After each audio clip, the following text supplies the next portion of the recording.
Itu tadi raih untung. Yang kedua, kriteria yang kedua adalah pemimpin itu memiliki sifat amanah, dapat dipercaya.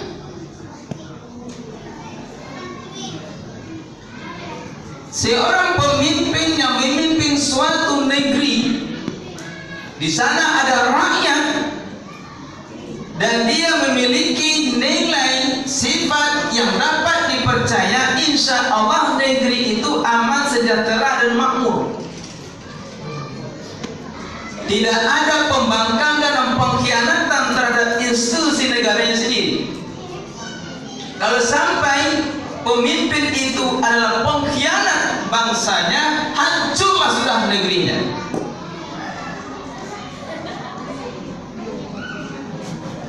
Bapak Ibu, antara pengkhianat dan amanah itu tipis bedanya. Satu sisi dia bilang keadilan, rakyat dan sebagainya. Satu sisi dia berupaya dan berusaha untuk membuat suatu aturan-aturan yang bisa menguntungkan mereka. Kenapa? Tidak amanah. Orang yang mempunyai sifat amanah ketika diangkat menjadi pemimpin, maka dia mengatakan inna lillahi wa inna ilaihi raji'un. Karena terbayang di hadapan itu nanti bagaimana banyak problem yang akan datang pada dirinya dan diselesaikan dengan baik.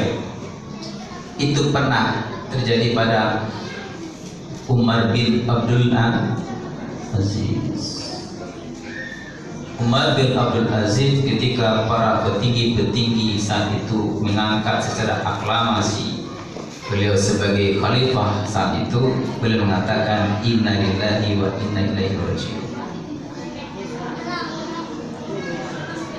Lalu selama dia pemimpin bagaimana? Ada suatu hal yang sangat menarik. Suatu senja datang anaknya ke kantor, ketok pintu, assalamualaikum abah. Waalaikumsalam. Kamu nak datang ke sini, ada urusan apa? Pribadikah atau urusan negara? Silakan masuk. Ditanya, pribadikah atau negara? Urusan anak dan ayah apa? Kalau begitu dia matikan lampu. Lampu cogoknya mati dulu. Ya, bagaimana kita akan ngobrol bercerita kalau ayah matikan lampu sehingga tidak ada penerangan? Ayahnya bilang ini minyak negara. Kita ngobrol masalah anak dan ayah. Jangan gunakan fasilitas negara untuk kepentingan pribadi.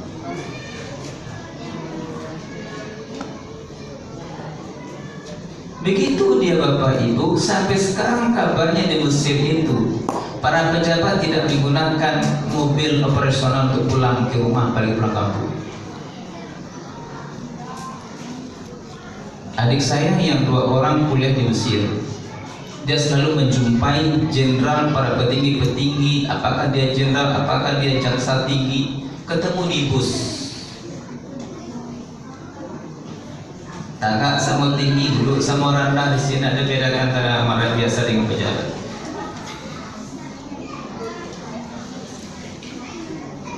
Kapan dia gunakan asistennya? Kapan dia gunakan operasionalnya? Ketika dia bertugas. Jadi tidak sampai ke rumah dinas di Mesir. Yang dia lihat, yang terlihat wala risau juga, tapi itulah yang terlihat.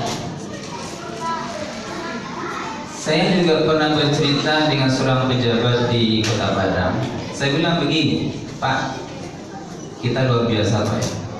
Ada negara kita mengizinkan membawa Monas itu ke pulang kampung. Oh, tidak boleh Pak. Tapi kenapa terjadi? Itu pandai-pandai pimpinan Ustaz. Ini masalah mana? Yang ketiga, kriteria pemimpin yang dicintai rakyat itu adalah dia bersifat atau mempunyai sifat fatonah. Kecerdasan dibutuhkan kepada seorang pemimpin di dalam mengendalikan suatu negeri atau negara, dalam menghadapi rakyatnya, menghadapi ekonomi dan menghadapi invasi dari negeri lain. Jangan banyak pemimpin yang tidak cerdas menyikapi globalisasi semakin menggila. Biasalah pengeriku sih, tidak bisa. Ada suatu hal yang menarik pada 27 tahun yang lalu. Seorang Presiden Republik Indonesia waktu Pak Harto, dia bilang, kita akan tinggal landas. Ini anak-anak negeri kita yang SMP sekarang ini 20 tahun, 25 tahun akan datang, akan dihadapkan dengan berbagai macam canggihnya alat dari luar, alat komunis dan sebagainya. Oleh karena itu, kalau tidak sanggup menghadapinya dengan kebebasan ekonomi perdagangan saat itu, hancur negeri kita. Bisa tidak hancur dengan cara apa?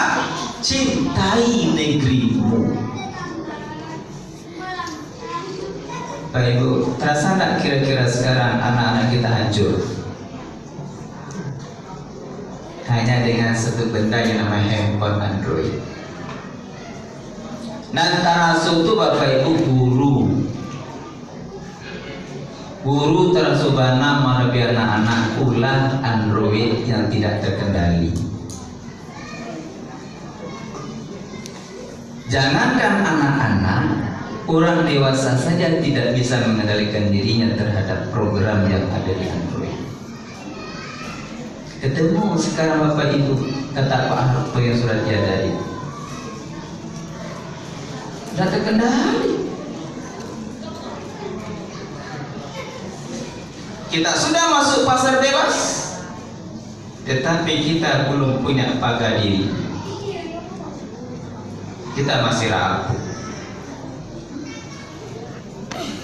lemah.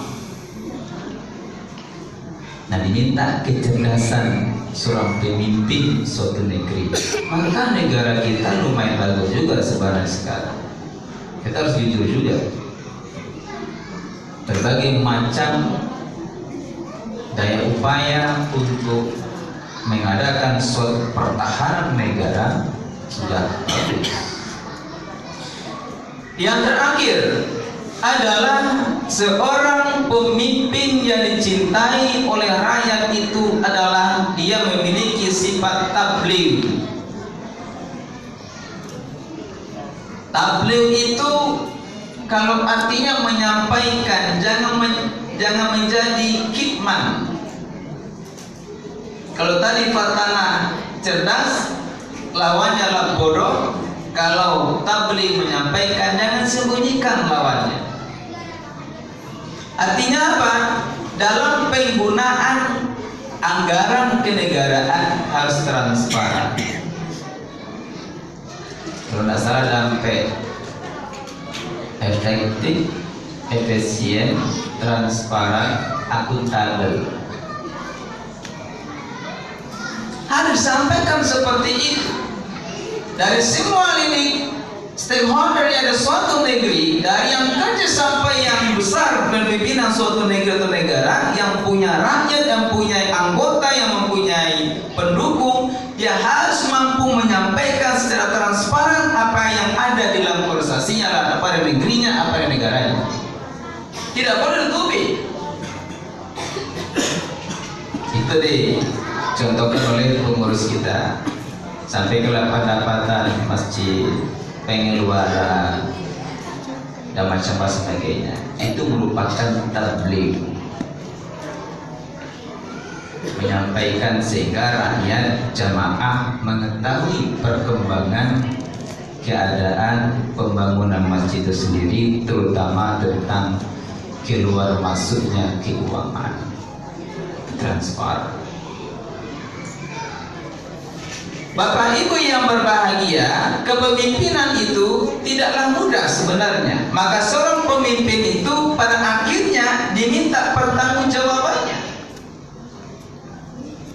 Bukan saja di dunia tapi juga di akhirat. Sehingga Nabi mengatakan kullukum ra'in wa mas'ulun ra'iyatihi. Setiap kamu itu pemimpin, maka akan diminta pertanggungjawaban apa yang telah kamu pimpin itu. Itu Bapak Ibu berbahagia, terima kasih atas perhatiannya.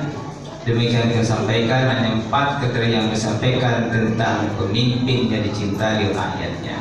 Mudah-mudahan Allah Subhanahu wa Ta'ala memberikan kepada kita kekuatan dan kemampuan, kesempatan dan hidayah untuk memenuhi kriteria tersebut sebagai pemimpin, baik pemimpin diri sendiri maupun di suatu organisasi atau negara itu sendiri. Fa'tabirul rusul.